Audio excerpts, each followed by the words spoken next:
Sade 4 dinlenmek bazası bıyıl açılışçılar uşaklara dine. Bu Olimpiyads komratda, Çayka Kirsavda, Kostер Kungazda hem Sokol Kıpçak'ta. Kabul edildiği kararlarda ne kadar idecikler bu lagere dine dinlenmek путевкалары. Предоставить бесплатно 25% от общего количества распределенных путевок в лагерь отдыха и оздоровления детей и подростков. Максимальную стоимость одной путевки в лагеря отдыха и оздоровления детей рассчитывать в зависимости от продолжительности смены, исходя из ориентировочной стоимости одного дня пребывания в лагере 310 леев.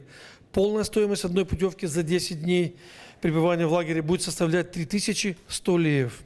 Covid'in beterine geçen 2 yıl lagerler avtonomiyada kapalıydılar. Da şimdi lazım pek çok iş dini onları getirmeye lazımlı hala. Niyetlenir hani bu yıl bu yaz vakitinde dinlenecek yakın 1000 uşak.